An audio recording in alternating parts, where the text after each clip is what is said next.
Back in early 2018, I was working on my portrait drawing and painting skills, so I decided to participate in a 30-day art challenge. The challenge was called 30 Faces, 30 Days and was hosted by Sketchy.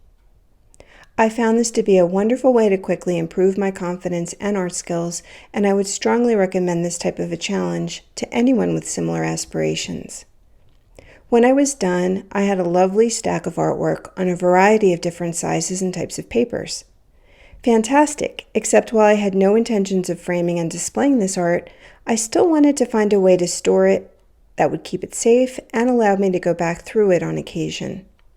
So I decided to design a journal that would allow me to do just that and also include some of my sketches, notes, and extra embellishments to make it extra special. Here is a flip through of that journal. If you'd like to see exactly how I made the blank journal, I'll leave a link to that video at the end and in the description box below. But first, hello, and welcome to my channel and my home art studio. My name is Daphne. I am a former engineer turned amateur artist, and I am on a mission to loosen up and make more art. Okay, I have to say I love the way this journal turned out. It was really super simple to put together in terms of attaching the pages and the cover, getting all the embellishments in there and laying it out. That took a little bit more work, but it was still it was a labor of love. So day one, you'll see I wrote the day number and I think it was like the prompt on that little tab in the center. And then the full spread is of either all the sketches and drawings I did of that day's prompt, or like on this page, you can see I have some embellishments there that talk about hatching and cross hatching and the different techniques that I used when I was trying to embellish or do the face or add some shading to her. When I went back, I kind of focused on adding things that either related to the image or sometimes they didn't. It was just like a poem or something that's a quote that I thought was appropriate. Here you'll see, because it was a figure, figures are a little bit more difficult to get proportionally, in my opinion. And so I did sketch it out first, and I think I used a grid to get him proportioned properly. So I included the sketch and the grid and how I decided on the colors, things like that. So this one, the one on the right, was the prompt for the day, the photo that they provided as part of the prompt. And on the left-hand side, I have a photo or a painting I did of my daughter. That was sort of separate, but I just thought it fit nicely on that page. You'll see in this one, I think I used acrylic. So I was bouncing between different mediums and techniques. I really just wanted to play and express myself, but at the same time experiment and figure out what I liked and what I didn't like. One of the things I did discover was that I tend to really lean towards certain colors. This page right here, the sepia and the ultramarine, I think, or cobalt blue. I couldn't really read that, but the blue and the sepia tones, I love that combination. Something else I learned, I guess, is that I don't really like the kind of crazy, whimsical looking poses like this guy. It was fun, and I'm really glad that I played with the toned paper on this one. And a challenge like this will push you outside of your comfort level, and that's exactly what it's supposed to do. So that's wonderful. And then, if you don't like something you did, at least you know that you tried it. So part of the lyrics to one of my favorite songs I thought was nice to include in there. In this one, I kind of deviated from the prompt. I think they were encouraging us to use like random colors. So I didn't actually do it, because when I after I finished the first layer, I just really liked it the way it was. So I did go ahead and use that prompt in a future portrait, which I'll show you. Again, the actual portrait I did for the challenge is on the right here. And then I had, as I was filling this in with additional things, I did put some of my sketches from something completely different on the left-hand side. But I just wanted to make it really kind of appealing to look at and interesting. I had lots of these little dot mandala things that I had done. So those were some of the things I added in here as embellishments. I was just choosing colors that I thought worked well. And again, either quotes or poems or just little comments I had. Here again, the drawing, the portrait is on the right, and then just some random leaves that I had painted on the left.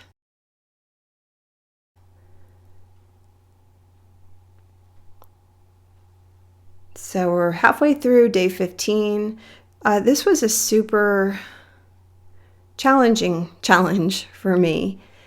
Even though I don't think I was working full-time at the time, but the problem is that for me is that it's hard to be creative on demand or to feel inspired all the time. And so I wasn't feeling inspired all the time, but I was posting daily on the Sketchy app, as well as I believe I started posting on Instagram at that time.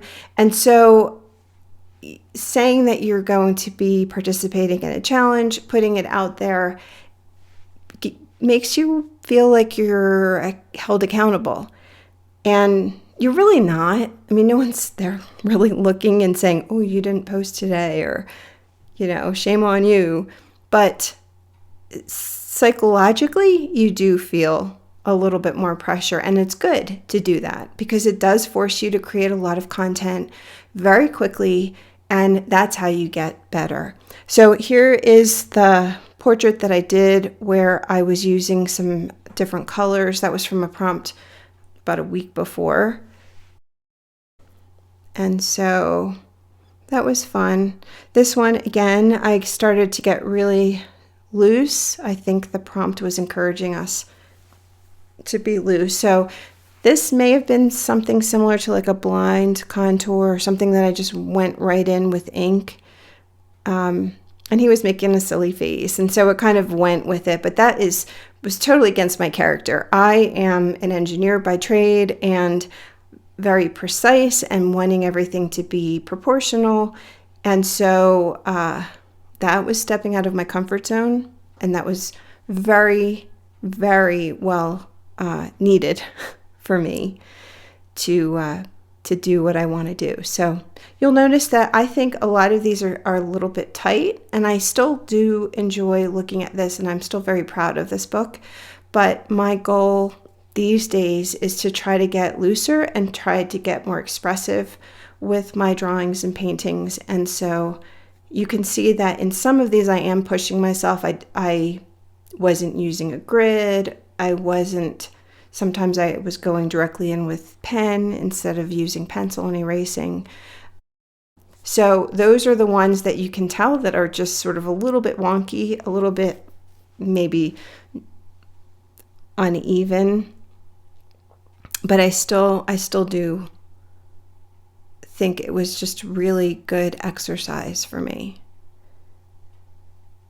So I'm continuing with, exploring the colors that I like and adding my little mandala embellishments in there. By the way, if you are interested in learning how to do a dot mandala, or I think I might have even done a video on the line and dot mandala, I'm not sure, but they are included in my channel as well. So if you want, you can check them out. I will try to remember to leave a link to them in the description box below.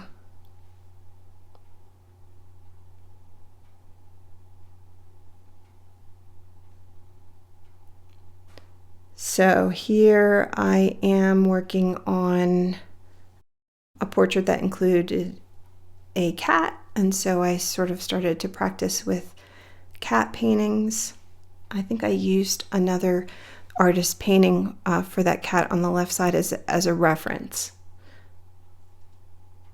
And here you can see where I was sort of leaning. By the end of this, I really started to look more at doing full figure drawings. And so I was starting to practice with that. And that's what you're seeing on the left there. And again on this page. So the image on the right was the one I did as part of the Faces challenge. And the one on the left was something I had done shortly after, where again, I'm working on my figure painting skills. So if I can find a 30 figures, 30 days challenge, maybe that's coming up next. Who knows?